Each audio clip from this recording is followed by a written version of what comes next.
Hello everyone, हम लोगों ने पिछले वीडियो में इस चैप्टर में यूज होने वाले कुछ इम्पोर्टेंट टर्म्स का मतलब समझा था। इस वीडियो में मैं बहुत ही इम्पोर्टेंट टॉपिक डिस्कस करने जा रही हूँ, जो कि है मेंडल्स एक्सपेरिमेंट। ग्रिगोर मेंडल को फादर ऑफ जेनेटिक्स भी कहा जाता है। मेंडल इनहेरिटेंस के पैटर्न का एक सिस्टमैटिक स्टडी करने वाले पहले साइंटिस्ट थे।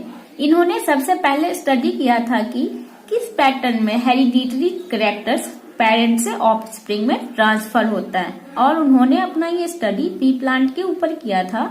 उनके गार्डन में डिफरेंट वेराइटीज के पी प्लांट थे। उन पी प्लांट के कुछ कैरेक्टर के ऊपर मेंडल ने स्टडी किया। Total 7 pair of contrasting character पे उन्होंने स्टडी किया, जैसे कि हाइट या फिर length of stem, shape of seeds, colour of seeds, colour of flowers. ऐसे ही 7 पेयर ऑफ कॉन्ट्रास्टिंग कैरेक्टर पे उन्होंने स्टडी किया।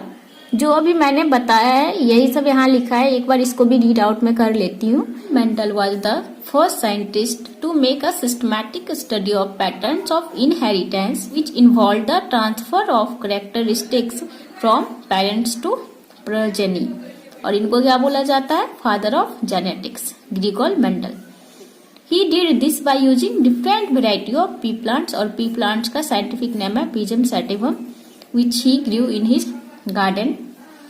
Some of the characteristics of the pea plants whose transmission to progeny was investigated by Mendel were height of pea plant और length of stem of pea plant, कि वो tall होगा या फिर dwarf, फिर shape of seeds, round और wrinkled। wrinkled means थोड़ा सा चिपका, राउंड मीन्स बिल्कुल राउंड, और रिंकल्ड दैट मीन्स थोड़ा चिपका चिपका टाइप का, तो वो हो जाएगा wrinkled.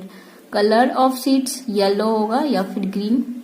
Colour of flowers white होगा या फिर वायलेट। तो अब आपके मन में एक सवाल आ रहा होगा कि मेंडल पी प्लांट को ही क्यों सेलेक्ट किए।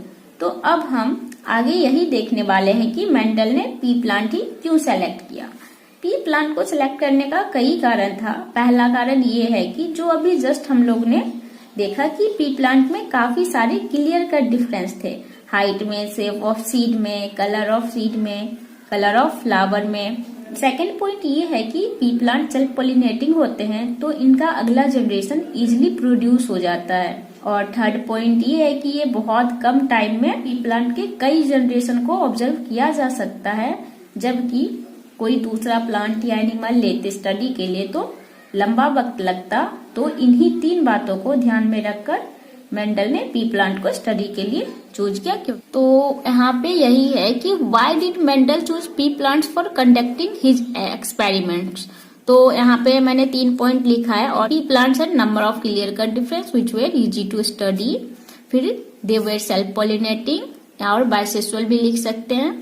Many generation of pea plants can be produced in a comparatively short time span, और इसको हम इजी कल्टीवेट कर लेते इसीलिए भी चूज किया। इजिली क्रॉस पॉलिनेटेड आर्टिफिशियली करवा सकते हैं, और जो इसका रेट ऑफ सीड प्रोडक्शन होता है वो हाई होता है। तो इन्हीं सब बातों को ध्यान में रखकर इन्होंने पी प्लांट को स्टडी के लिए लिया।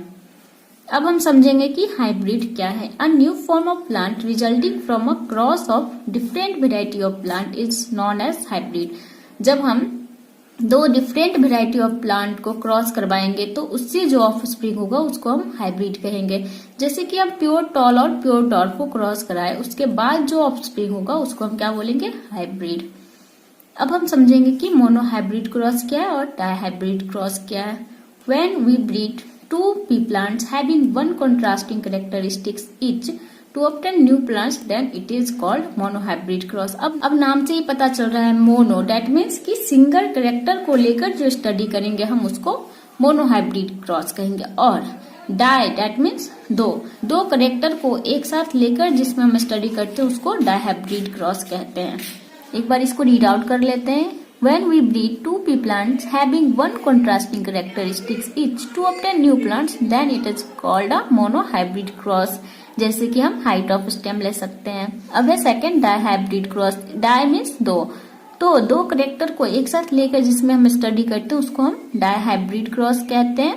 एक बार इसका डेफिनेशन रीड आउट कर लेते हैं। If we breed 2 pea plants having 2 contrasting characteristics each to obtain new plants, then it is called dihybrid cross। जैसे कि शेप ऑफ सीड और कलर ऑफ सीड, अगर तो दो करेक्टर को एक साथ जब हम पढ़ रहे हैं तो उसको हम क्या बोलेंगे, डायहाइब्रिड क्रॉस। तो अब हम लोग मोनोहाइब्रिड क्रॉस क्या है ये समझेंगे। मेंडल ने एक फिजिकल करेक्टर को कंसीडर किया जो कि था प्लांट की हाइट को, इसलिए इस क्रॉस को मोनोहाइब्रिड क्रॉस बोला गया। मेंडल ने कहा कुछ फैक्टर हैं जिन्हें हम जीन भी कहते हैं, यही फैक्टर प्लांट को टॉल करेक्टर प्रोवाइड करा रहे हैं और यही फैक्टर प्लांट को ड्वार्फ करेक्टर प्रोवाइड करवा रहे हैं। अब बहुत बच्चे सोच रहे होंगे कि फैक्टर और जीन में क्या डिफरेंस है।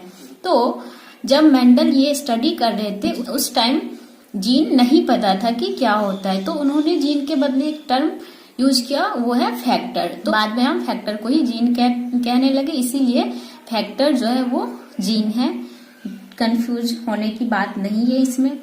अब हम देखेंगे कि दोनों में क्रॉस कैसे हो रहा है। तो पहले हम प्योर टॉल लेंगे और प्योर ड्वार्फ और दोनों को क्रॉस करवाएंगे। ये जो होगा पेरेंटल जनरेशन होगा हमारा। अब बहुत सोचेंगे कि यहाँ पे कैपिटल टी और स्मॉल टी दो बार आखिर कैपिटल टी क्यों लिया गया, इसीलिए क्योंकि पी जो है वो डिप्लॉयड है, इसलिए हमने कैपिटल टी और स्मॉल टी किया है। अब सबको पता है कि रिप्रोडक्शन में गैमेट्स फॉर्म होते हैं और गैमेट जो है हैप्लॉयड है, तो इसीलिए हम इसको हैप्लॉयड बनाएंगे।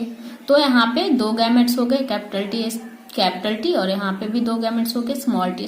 फिर अब ये चार गैमेट्स एक दूसरे से फ्यूज होंगे तो ये चार ऑफस्प्रिंग आएंगे। तो फर्स्ट वाले कैपिटल टी को इस स्मॉल टी से और फिर इस स्मॉल टी से करेंगे, फिर सेकंड वाले कैपिटल टी को इस स्मॉल टी और इस स्मॉल टी से क्रॉस करवाएंगे। तो हमारा जो F1 जनरेशन होगा इसमें चार ऑफस्प्रिंग मिलेंगे। ये एक्सपेरिमेंट करने के बाद पाया कि F1 जनरेशन में जो प्लांट्स उन्हें मिले वो सारे फिजिकली टॉल थे। जो जीन उस फिजिकल कैरेक्टर के लिए रिस्पॉन्सिबल है उसे हम बोलते हैं जीनोटाइप, और इसका जीनोटाइप क्या निकला, कैपिटल टी स्मॉल टी। इससे ये कंक्लूजन निकला जब कैपिटल टी और स्मॉल टी साथ में प्रेजेंट होते हैं तो कैपिटल टी ही अपने आप को एक्सप्रेस कर पाते हैं, जो स्मॉल टी है वो एक्सप्रेस नहीं हो पाते हैं। इस बात को मेंडल ने टर्म दिया dominant capital T over small T which is recessive. तो अब यहाँ तक आप लोग को समझ आ गया होगा कि F1 जनरेशन कैसे है और उन्होंने क्या देखा। अब हम F2 जनरेशन के बारे में समझेंगे कि F2 जनरेशन में क्या हुआ। तो F2 जनरेशन में इन्होंने क्या किया, F1 जनरेशन के दो ऑफस्प्रिंग को एक दूसरे से क्रॉस करवाया, डेट मीन सेल्फिंग। और फिर यहाँ से जो गैमेट्स आया, चार गैमेट्स आया यहाँ से, पहले से कैपिटल टी स्मॉल टी और फिर दूसरे से भी कैपिटल टी स्मॉल टी।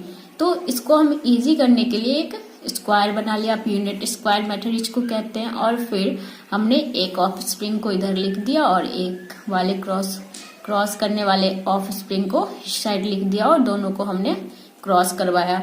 तो हमारा जो ऑफस्प्रिंग ये चारों है वो मिला। कैसे मिला, तो कैपिटल टी को कैपिटल सी से करवाया तो यहाँ पे कैपिटल टी मिला, और फिर कैपिटल टी को स्मॉल टी से तो कैपिटल टी स्मॉल टी मिल गया, और फिर कैपिटल टी को स्मॉल टी से करवाए तो कैपिटल टी स्मॉल टी मिल गया, और फिर स्मॉल टी को स्मॉल टी से तो स्मॉल टी मिल गया। तो F2 जनरेशन में अब देखेंगे कि फिनोटाइपिक रेशियो क्या होगा और जीनोटाइपिक रेशियो क्या होगा। तो यहाँ पे फिनोटाइपिक रेशियो आपको क्या दिख रहा है कि तीन जो है ये टॉल है और एक जो है वो ड्वार्फ है, तो इसका फिनोटाइपिक रेशियो हो जाएगा 3:1 जो कि हमें दिख रहा है। अब जीनोटाइपिक रेशियो क्या होगा, तो यहाँ पे 1 जो है वो कैपिटल टी है और दो जो है कैपिटल टी स्मॉल टी है और एक है स्मॉल टी। तो यहाँ पे जीनोटाइपिक रेशियो हो जाएगा 1:2:1। तो आप लोग को ये समझ आ गया होगा कि F1 जनरेशन कैसे हो रहा है और F2 जनरेशन कैसे हो रहा है। और हम इस मेथड से भी इसको कर सकते हैं, जैसे कि आपको इससे इसको मिलाना है, फिर इस कैपिटल टी को इस वाले से और फिर इस स्मॉल टी को इस वाले से। तो ऐसे भी हम कर सकते हैं इस मेथड से भी, बट ये इजीली है, इसमें कोई कॉम्प्लिकेशन नहीं है, तो इसलिए मैंने ये किया। Thank you for your kind attention.